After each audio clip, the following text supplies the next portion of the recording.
en los recién nacidos, sobre todo con cambios en genitales, los niños que tengan genitales ambiguos. Al nacer, pues este es uno de los diagnósticos más probables. Entonces vamos a hablar de hiperplasia suprarrenal. Hiperplasia suprarrenal es una patología, es el grupo de deficiencias enzimáticas de enzimas que están implicadas en la síntesis de los estériles de la corteza suprarrenal. Pueden ser mineralocorticoides, glucocorticoides o andrógenos.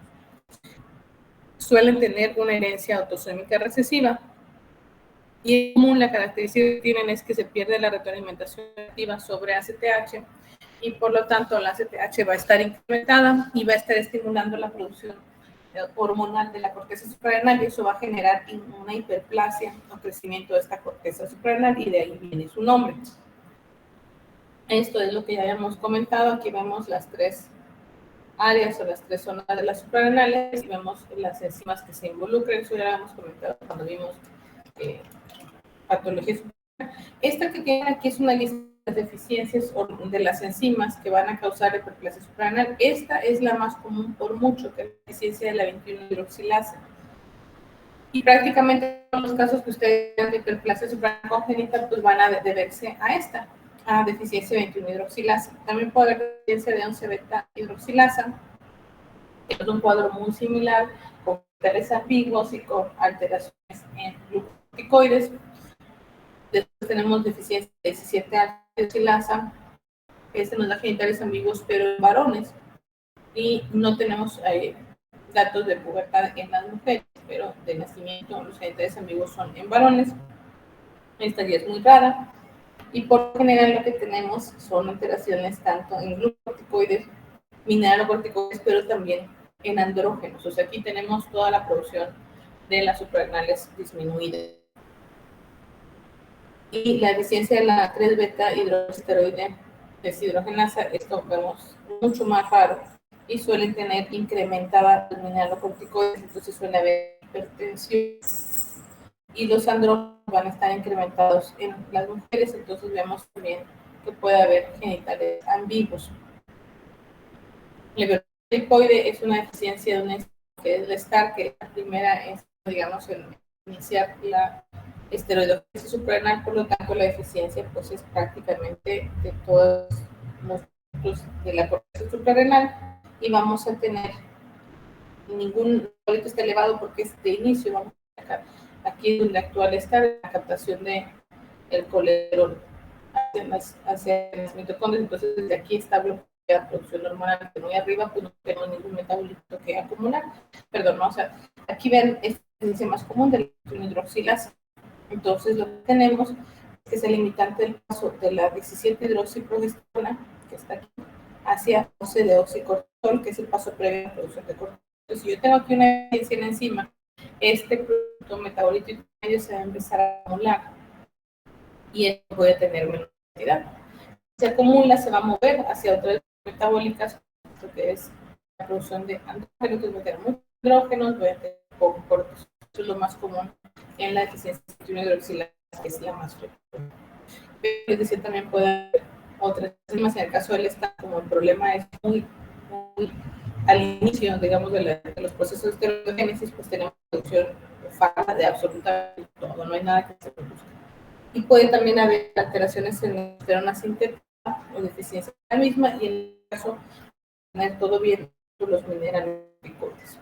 Esto se ve con un cuadro clínico donde tenemos de sal y todas las demás podemos tener deficiencia o insuficiencia suprarrenal o falta de cortisol. Por mucho más común es la deficiencia de 21-hidroxilasa, que representa más del 90% de los casos de hiperplasia suprarrenal congénita y se da por mutaciones en el gen 21-hidroxilasa o CYP21A2, que tiene cromosomas 6. La mayoría de los pacientes van a ser heterozigos compuestos, es decir, van a tener una mutación de línea paterna y una línea materna, no van a ser exactamente la misma mutación en el mismo sitio y en el tipo de mutación, pero pudiéramos ver esto, que hay mucha variabilidad en esta, hay mucha posibilidad de variabilidad en este gen, por eso podemos ver muchas mutaciones distintas en diferentes pacientes. Muchos, les digo, son heterocigotos compuestos. Ahora, las formas clínicas de la deficiencia de 21-hidroxilasa tiene que ver con la actividad de la enzima, la actividad residual que hay de esta enzima. Entonces, si tenemos algo de actividad residual, aunque sea mínima, vamos a tener una forma simple. Cuando no hay prácticamente nada de actividad, entonces tener una forma perdedora de donde no hay ni mineralocorticoide ni glucocorticoide. Y la deficiencia enzimática no es severa, una actividad a lo mejor enzimática como de 20, 50% residual, entonces va a haber necesidad de tener, o sea, no va a haber disminución en la producción de cortisol, se va a compensar con un aumento de ACTH, que va a tener un cortisol normal. Sin embargo, ese cortisol normal se va a lograr a expensas de hacer muchos de los metabolitos previos, y algunos de ellos van a tomar vías metabólicas externas, como la producción de andrógenos suprarrenales. Entonces, la forma no clásica no tiene deficiencia de cortisol ni de mineralocorticoides, pero tiene exceso de andrógenos. Entonces, aquí está nuevamente representada la esteroidogénesis. Vean cómo lo primero que pasa pues, es la captación de colesterol, que es la molécula de inicio. Los cambios por las diferentes enzimas se quitan la 21 hidroxilasa. Vean que en límite de progesterona de oxicortisolona, en el caso de la producción de aldosterona, mineralocorticoide, límite el 17 hidrogesterona a 11 de oxicortisol, y después se convertirá en cortisol. Entonces aquí también inhibe la formación de corticoide y de mineralocorticoide para producir cortisol. Como se nos acumula queda 17 de progesterona, nos acumula la hidrogesterona, pero eso se convierte en 17%. Y la 17 hidroxiprogesterona, pues va a tener que buscar vías alternas. Esa es la vía de los hidrógenos, entonces formar el exceso que produce de 17 hidroxiprogesterona, que va a hacer es por la vía de los hidrógenos, entonces va a producir mucho más hidrógeno. Esa es la comparativa de las formas de hiperplasia suprarrenal. La primera, que es la depredadora de sal; la segunda, que es realizante simple; y la tercera, que es la clásica. En la patología es la misma, de hecho, en todas las limitaciones de la función de enzima. La diferencia es qué tanto porcentaje de actividad tenemos residual. Cuando no hay nada de actividad de la enzima, pues vamos a tener algo más aparatoso o más florido, que es el de la perdedora de sal. Cuando eso ocurre, lo que tenemos es deficiencia de aldosterona, deficiencia de cortisol y una gran cantidad de andrógeno que tenemos acá. ¿Y cómo se acumula la 17 hidroxiprogesterona? En este caso, como no tenemos prácticamente nada de actividad de enzima, pues se van a empezar a acumular los andrógenos, pero vamos a tener deficiencia de aldosterona, y por eso se le llama forma perdedora de sal, porque cuando falta aldosterona empezamos a tener pérdida urinaria de sal y retención de potasio. Entonces, tenemos sodio bajo, potasio elevado. Estamos hablando de una vida bastante simple. Por mínimo que sea, existe algo de actividad de la enzima, a veces 1 o 2% de actividad de la enzima. Y esto hace que el cuadro no sea tan simple, que tengamos deficiencia de cortisol, pero todavía tengamos mineralocorticoides. Y pues obviamente vamos a tener testosterona o andrógenos. Aquí el diagnóstico se puede dar tanto en el nacimiento, en los primeros años de vida para las mujeres. El punto pues, es la alimentación. Tenemos genitales ambiguos. Y en los varones es difícil de diagnosticar porque pues, no hay genitales ambiguos, y las manifestaciones para el diagnóstico pueden ser las de deficiencia de cortisol. Lo mismo pasa con la clásica pérdida de sal. Los niños pueden crisis suprarrenales en los primeros meses de vida, puede ser el un requerimiento de cortisol por una infección, tal vez no necesite ser para poner en riesgo al paciente por la deficiencia de cortisol. Y la última, la variedad no clásica. La variedad no clásica siempre se diagnostica en el adulto o en el adolescente, y aquí tenemos todavía una buena cantidad de actividad de la enzima, de 20-50% de actividad de la enzima. Sin embargo, aunque tenemos garantizada la producción de cortisol y de aldosterona, lo que vamos a tener es que para lograr una cantidad normal de cortisol y aldosterona, vamos a tener una producción excesiva de los metabolitos previos, como 17 y progesterona. Entonces, los niveles de 17 hidroxido están elevados. Solo que depende mucho de la deficiencia hormonal. Si la deficiencia no es severa y la deficiencia en la actividad tampoco se pudiera un estudio aleatorio no será normal, sino valores normales, y muchas veces para la confirmación queremos estimar con la CTH, invitar a CTH recomendante y volver a hacer los estudios para que ahí encontremos la 17 hidroxiprogesterona elevada, que es lo que dice aquí. Aquí, si se fijan, dice que esta hidroxiprogesterona es elevada, y aquí dice estimulación de la CTH. Ahora, ¿cómo es que vemos en los primeros dos casos? Va a haber virilización, y esta virilización ocurre en el útero, porque la producción de esteroides renales debe de ocurrir desde mucho antes del nacimiento. Entonces, los trastornos de secreción y producción de andrógenos, donde tenemos una gran cantidad de andrógenos y no suficiente cortisol, lo vamos a ver desde las primeras semanas de embarazo. Dame un segundito.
Bien, perdón. Bueno, vean, este es un esquema donde se evalúa la virilización. Les decía yo que la producción hormonal empieza desde edades muy tempranas, y por lo tanto, si hay deficiencia en la producción de las enzimas o en la cantidad de enzimas o actividad de las enzimas que transforman el cortisol, forman el cortisol o los mineralocorticoides, vamos a empezar a tener desde edades muy tempranas exceso de andrógenos.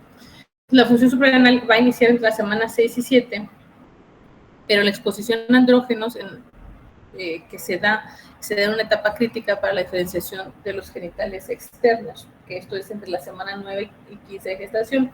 Si su producto tiene, por ejemplo, una deficiencia total o casi total de la actividad de la 21 hidroxilasa, lo que vamos a tener es que va a haber mucha 17 hidroxiprogesterona, y esto a su vez va a formar más andrógenos, y eso va a hacer que los genitales externos se alteren, y esa alteración se da en diferentes grados. Lo que vamos a ver aquí, y lo que ven a su izquierda, es la forma en la que se ven los genitales internos como externos normales femeninos. Y lo que ven del lado derecho es cómo se ven los genitales tanto de manera interna como externa masculinos, y todo lo que está en medio, con el número del 1 al 5 romano, son los grados de virilización que podemos llegar a experimentar. Entonces vean cómo en el grado 1, aquí solamente hay clitoromegalia, y vean, esto es la forma interna, aquí está el útero con su, la vagina, y la desembocadura del meato urinario, que tienen lo normal. Y como vemos los genitales de manera externa, vean cómo se ve solamente esta clitoromegalia, es lo único que se ve. Aquí vemos en el grado 2 tenemos una clitoromegalia más importante, pero ya empieza a haber cierta fusión de los labios. Y esto vean cómo se ve aquí, hay una fusión de labios y hay clitoromegalia, entonces ese es un punto de ambigüedad.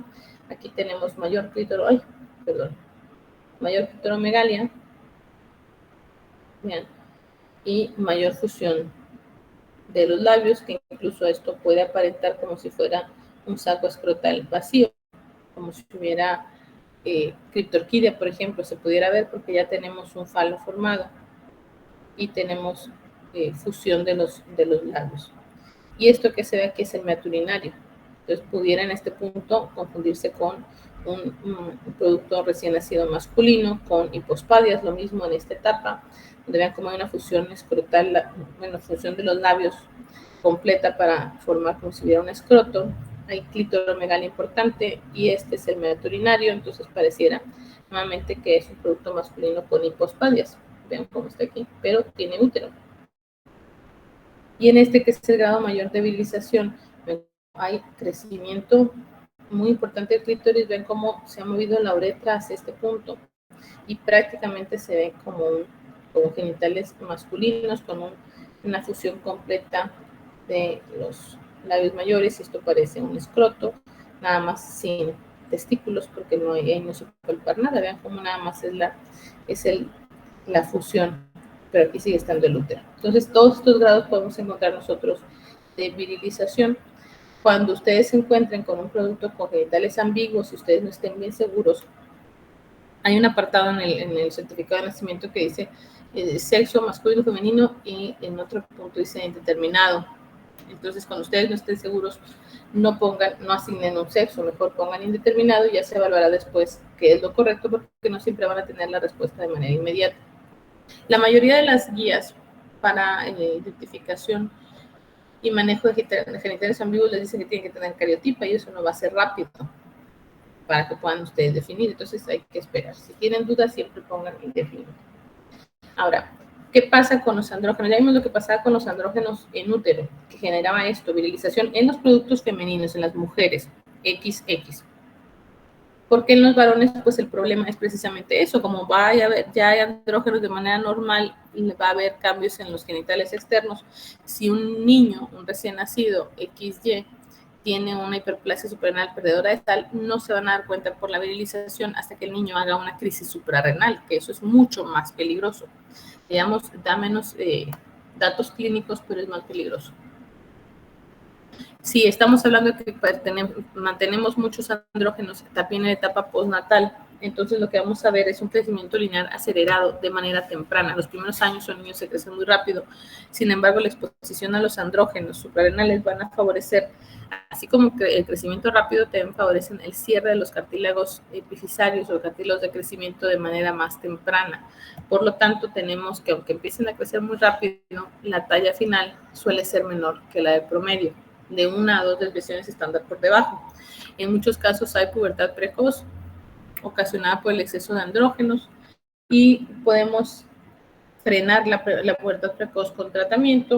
Lo mismo que pudiéramos tratar de inhibir los trastornos de crecimiento con tratamiento, aunque finalmente, como parte del tratamiento de la hiperplasia suprarrenal son esteroides, pues es muy difícil lograr la talla adecuada. Es decir, es muy difícil que el producto no tenga afectación de la estatura, porque se va a ver afectada sin tratamiento por la hiperplasia suprarrenal, o se puede ver afectada por el tratamiento con esteroides. Entonces la talla casi siempre resulta ser menor de la que se esperaría. Y finalmente, como mujeres adultas o adolescentes pueden tener también exceso de andrógenos, y entonces eso lleva a manifestaciones como alopecia, acné, infertilidad, amenorrea y en algunos casos hirsutismo y síndrome de ovario poliquístico. Ahora, el síndrome de ovario poliquístico es el principal diagnóstico diferencial de una deficiencia de 21-hidroxilasa o una hiperplasia suprarrenal congénita de inicio tardío, o sea que no fue severa. Si hubiera sido severa, se diagnostica en los primeros meses o años de vida.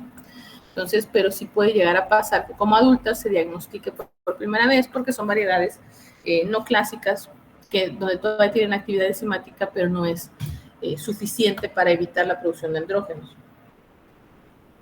Ahora, las formas perdedoras de sal, esta es la más severa porque no tenemos prácticamente nada de actividad de la 21-hidroxilasa, entonces tenemos deficiencia de aldosterona, mineralocorticoide, más deficiencia de cortisol, más el efecto inhibidor que suele haber por hidroxiprogesterona y progesterona que se empiezan a acumular, y eso puede llevarnos a una crisis suprarrenal, es decir, que en el momento en el que el producto requiera más cortisol para salir adelante, por ejemplo, una infección o alguna condición asociada al nacimiento, eso pudiera hacer que requiriéramos más cortisol y el cortisol ya no estuviera disponible porque ya no hay actividad encima. Y entonces, durante esa crisis suprarrenal que se puede dar entre la primera y cuarta semana de vida, hay hipovolemia, hay falla adrenomedular, es decir, hay disminución de la presión arterial por falta de glucocorticoides, por falta de mineralocorticoides, hay sodio bajo, potasio alto, y también pudiéramos tener alteraciones en la producción de la médula suprarrenal con los catecolaminas. El resultado pues son pacientes que entran en shock, tienen choque hipovolémico con una pobre respuesta a aminas o pobre respuesta a líquidos y tienen potasio elevado. ¿Por qué hay cáncer chiquitas y de mayor riesgo en hombres? Porque pues son recién nacidos sanos, que se ven aparentemente normales, que no tienen alteración y que de repente se ponen graves de infección leve. En el caso de las pacientes de los productos femeninos XX que tienen hiperplasia suprarrenal y que tienen una forma perdedora de sal, genitales ambiguos, entonces ya algo les está llamando la atención que pudieran tener deficiencia de cortisol, por eso cuando con los síntomas por lo general se detectan inmediatamente. Y en los varones no, porque como les decía, no hay ningún dato que les haga sospechar que hay algún problema, simplemente de un día para otro se ponen graves y no mejoran. Entonces eso es por deficiencia de cortisol. Y la forma no clásica, por lo general el diagnóstico no se da de manera temprana, el diagnóstico se da prácticamente siempre en mujeres, porque los hombres, pues, a menos de que estén haciendo por fines de investigación un estudio clínico en varones, en la variedad no clásica, porque en realidad en la variedad no clásica lo único que tenemos es exceso de andrógeno sin que nos falte cortisol. Y eso es un problema para las mujeres, pero no para los hombres, que por si ya tienen andrógenos, no van a tener, no se va a notar eso. Y en el caso de las mujeres, pues tenemos datos de hiperandrogenismo, hipismo, oligomenorrea, y muchos pacientes pueden cursar ovario poliquístico, más del 30% de los pacientes cumplen con criterios de ovario poliquístico y además tienen hiperplasia suprarrenal, pero pues el diagnóstico diferencial más común es el ovario poliquístico, ¿vale? Y muchos pacientes pueden estar asintomáticas porque no tengan cantidades muy altas de andrógenos o no haya demasiada sensibilidad de sus andrógenos, o pueden tener síntomas que van y vienen. Entonces, pero siempre acuérdense que la variedad no clásica no nos va a generar riesgo para la vida del paciente porque no es que realmente le falte cortisol, es que su cuerpo tiene que compensar haciendo mucha captación de colesterol y transformándolo en las suprarrenales para poder sacar lo mínimo, digamos, de cortisol, pero tenemos a cambio de gran cantidad de andrógenos. En algunas niñas puede haber cambios en el patrón de comportamiento, puede haber psicosexual, una actividad sexual en mujeres, y en muchos casos de la hiperplasia suprarrenal, sobre todo edades clásica, perdedora de sal y clásica virilizante simple, pudiéramos encontrar incluso incidentalomas suprarrenales. Hacen una imagen de suprarrenales y sale una bola ahí, y esta bola no siempre es un tumor. Muchas veces están ocasionados por tejido plástico porque está la estimulación para producir cortisol que las suprarrenales crecen. Incluso tienen zonas hiperplásticas, francamente, que es algo parecido a lo que ocurre con el bocio y el hipotiroidismo. O sea, siempre tienen el estímulo para que produzca más, pero la glándula ya es incapaz de hacerlo, a pesar del estímulo. Entonces, en esos casos podemos ver lesiones en una tomografía y no es esa la causa del problema. ¿Cómo se hace el diagnóstico? Lo primero es sospecha. La sospecha más importante pues, es el nacimiento con genitales ambiguos o virilización de los genitales femeninos. Es más difícil, obviamente, hacer el diagnóstico en hombres, donde pues, de por sí tienen andrógenos, entonces no va a haber cambios importantes. Y la confirmación la hacemos midiendo el metabolito que se el paso antes de la enzima, en este caso 17-hidroxiprogesterona. Este es el metabolito activo. Si no, normalmente la variedad no clásica es una deficiencia muy leve enzimática. Para que se eleve la 17-hidroxiprogesterona hay que hacer la estimulación administrando ácido recombinante. y ahí sí se nota la elevación en la producción de 17-hidroxiprogesterona. Esa es una guía de lo que se tiene que hacer. Primero hacer una medición de 17-hidroxiprogesterona y evaluar los niveles. Si es positivo y tiene exceso, pues podemos hacer un estudio de mutación genética, no siempre se puede. Y finalmente, pues hay que dar tratamiento. El tratamiento se da con hidrocortisona o fluorocortisona. La flúor es mineral corticoide. La se utiliza como sustituto del glucocorticoide cortisol. En México, les decía, es muy difícil conseguir hidrocortisona oral. Casi siempre usamos prednisona vía oral con un poco de hidrocortisol. Y esa es la forma de que ustedes vean los niveles de 17-hidroxiprogesterona para los estudios. Lo que ven en la parte superior, la 17-hidroxiprogesterona de base, cualquier día, cualquiera de la mañana hay eso. Si es una forma clásica, perdón, entonces a ver cómo se eleva muchísimo la 17-hidroxiprogesterona, aunque no hayan hecho ustedes nada más que medirla en la mañana. Si es una no clásica, pues tiene valores prácticamente normales o ligeramente más arriba de lo normal. Y si vemos una persona que no tiene ninguna de esas patologías, que está su mano derecha, pues tenemos que es normal los niveles de 17-hidroxiprogesterona y por lo tanto es muy poco probable que se trate de un caso de hiperplasia espinal congénita. Ahora, si tienen dudas en la prueba con estimulador, inyectan ACTH recombinante y de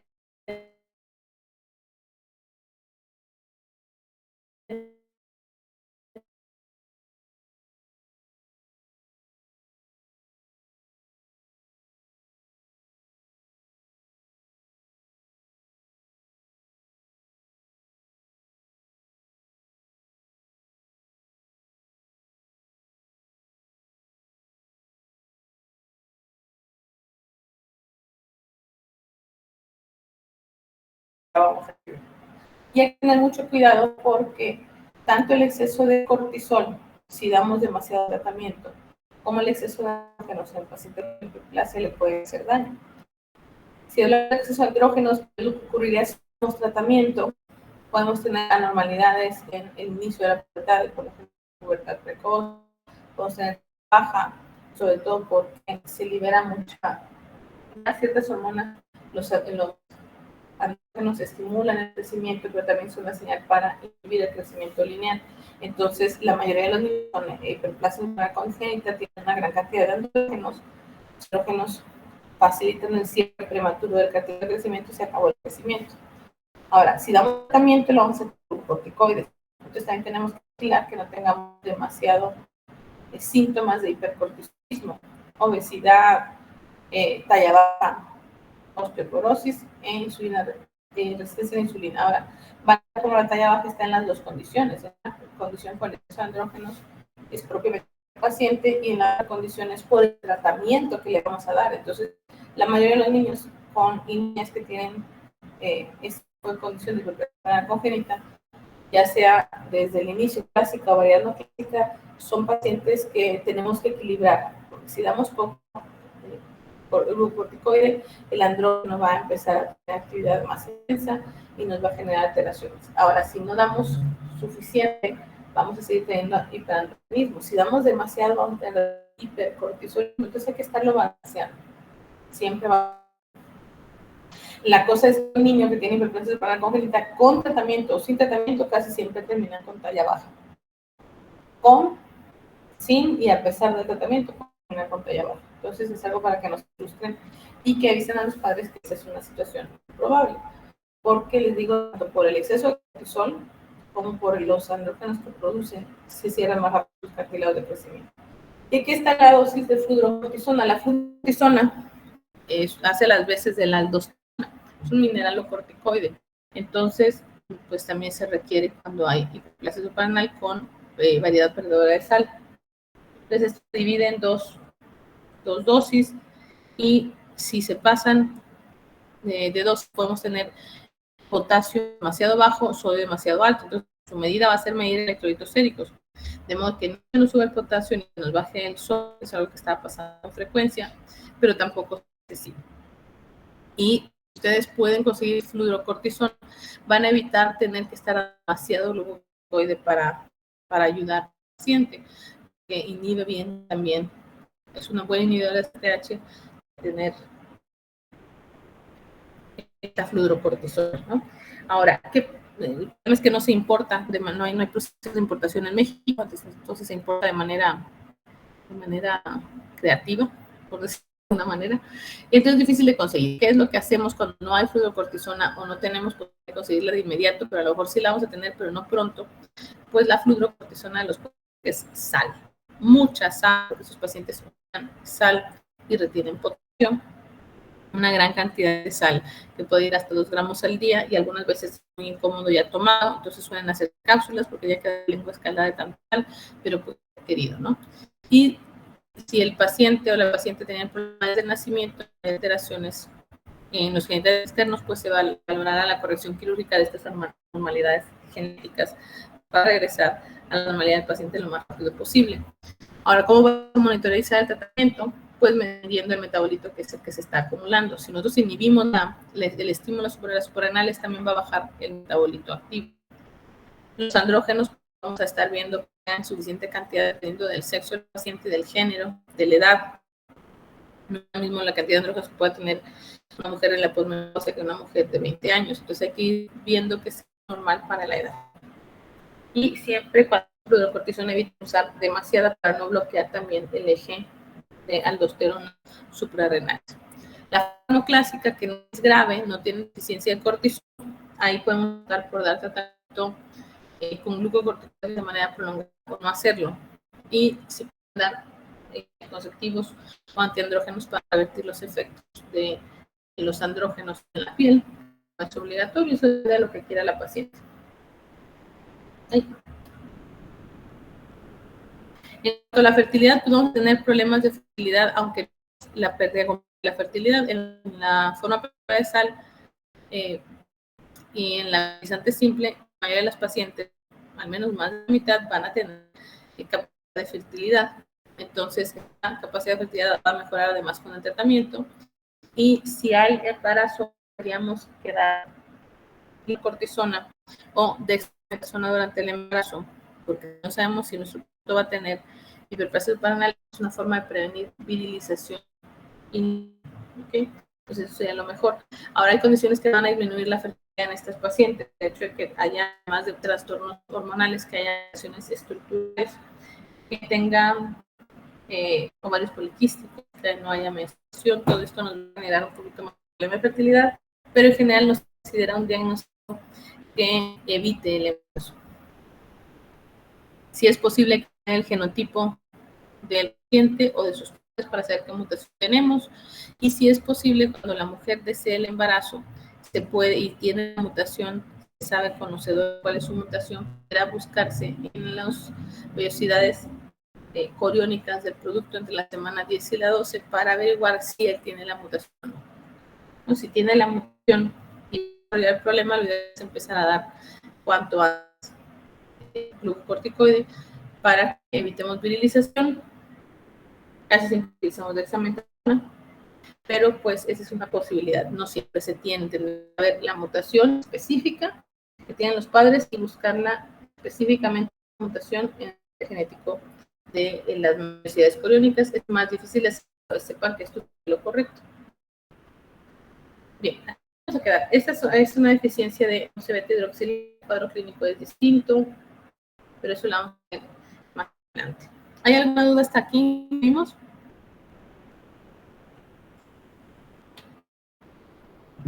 Sí, doctora Ningún. No, bueno, es un poquito complejo. Entonces, acuérdense de que si ven genitales ambiguos, piensen que es una posibilidad muy grande, aunque no es la única. Y la mayoría de las guías dicen genitales ambiguos, hay que ver, descartar 21 pero también tengan un cariotipo. El cariotipo no va a estar de manera inmediata, va a tardar bastante. Entonces, tienen ustedes que decir la acción de sexo en el certificado y están seguros con indefinido. Y ya después arreglar, que siempre es mucho más sencillo eso que cambiar cuando a lo mejor resulta que era una hiperplasia suprarrenal y se asignó como masculino. ¿Ok? Bien. Entonces, nos vemos el día de mañana. Mucho. Bien. Bye. Hasta luego. Adiós.